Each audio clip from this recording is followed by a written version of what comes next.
सुप्रभात मेरे प्यारे बच्चों, कैसे हो। मैं आशा करती हूँ आप सभी स्वस्थ और मस्त होंगे। आज हमें भाषा मनी यह बुक से अध्याय 8 प्यारे बापू इस अध्याय का स्पष्टीकरण समझेंगे। आपको पृष्ठ संख्या निकालना है 60। यहाँ लिखिए कक्षा कार्य, यहाँ लिखिए तारीख और यहाँ लिखिए दिन। आपको आज की तारीख और दिन मेंशन करना है। चलिए स्टार्ट करते हैं। अध्याय 8 प्यारे बापू। बापू का जीवन दूसरों के लिए समर्पित था। अपने देशवासियों के लिए वह बड़े से बड़ा त्याग करने की भावना रखते थे। पाठ पढ़कर जाने की वह किस तरह पूरे देश को अपना परिवार मानते थे। बापू ने अपना जीवन दूसरों के लिए समर्पित किया और अपने देशवासियों के लिए बड़े से बड़ा त्याग करने की वह भावना रखते थे। और आज हमें पाठ में पढ़ना है कि उन्होंने पूरे देश को अपना परिवार वह कैसे मानते थे। यह आज हमें इस पाठ में पढ़ना है। भारत के राष्ट्रपिता महात्मा गांधी अपने देशवासियों से बहुत प्रेम करते थे। उन्होंने सत्य और अहिंसा के बल पर भारतवासियों को अंग्रेजों की गुलामी से आज़ादी दिलाई। उनका पूरा जीवन त्याग और सेवा की मिसाल है। भारत के राष्ट्रपिता कौन है? महात्मा गांधी।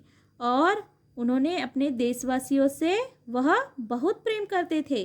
उन्होंने सत्य और अहिंसा के बल पर भारतवासियों को अंग्रेजों की गुलामी से आज़ादी दिलाई। सत्य मतलब सच, अहिंसा मतलब किसी को दुख न पहुंचाना, बल मतलब ताकत और गुलामी मतलब पराधीनता, आज़ादी मतलब मुक्ति। उन्होंने सत्य और अहिंसा के बल पर पराधीनता से आज़ादी दिलाई, गुलामी से आज़ादी दिलाई। उनका पूरा जीवन त्याग और सेवा की मिसाल है। भारत के सभी लोग उन्हें प्यार से बापू कहते हैं। भारत के सभी लोग उन्हें क्या कहते हैं? बापू। हमारे प्यारे बापू का पूरा नाम मोहनदास करमचंद गांधी था। अगर आपसे पूछा जाए कि महात्मा गांधी का पूरा नाम बताइए तो आपको बताना है मोहनदास करमचंद गांधी। गांधी जी का पूरा नाम क्या था? मोहनदास करमचंद गांधी। उनका जन्म 2 अक्टूबर 1869 को गुजरात के पोरबंदर नामक स्थान पर हुआ। उनका जन्म कब हुआ? 2 अक्टूबर 1869 को गुजरात के पोरबंदर नामक स्थान पर हुआ। उनकी माता का नाम पुतलीबाई और पिता का नाम करमचंद गांधी था।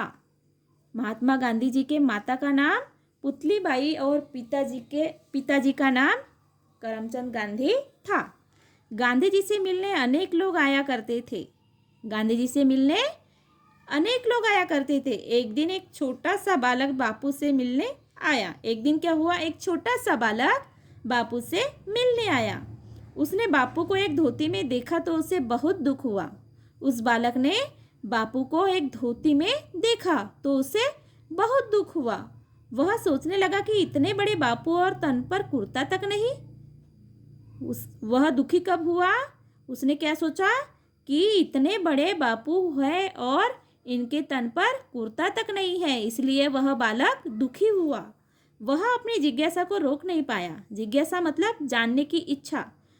वह बालक अपनी इच्छा को रोक नहीं पाया और उसने बापू से पूछा, बापू आप कुर्ता क्यों नहीं पहनते? उस बालक ने अपनी इच्छा को रोक नहीं पाया और उसने बापू से प्रश्न किया कि बापू आप कुर्ता क्यों नहीं पहनते? बापू ने बालक को प्यार करते हुए उत्तर दिया, मैं तो एक गरीब आदमी हूँ बेटा, कुर्ते के लिए पैसे कहाँ से लाऊं? तभी बापू ने उस बालक को उत्तर दिए कि बेटा मैं एक गरीब आदमी हूँ और कुर्ते के लिए पैसे कहाँ से लाऊं? बालक का दिल पसीज गया। दिल पसीज जाना मतलब दूसरों के दुख को देखकर दुखी होना। जब गांधी जी ने कहा कि बेटा मैं एक गरीब आदमी हूँ, कुर्ते के लिए पैसे कहाँ से लाऊं, तभी उस बालक का दिल पसीज गया और वह दुखी हुआ। उसने कहा मैं अपनी माँ से कहकर आपके लिए कुर्ता सिलवा दूंगा।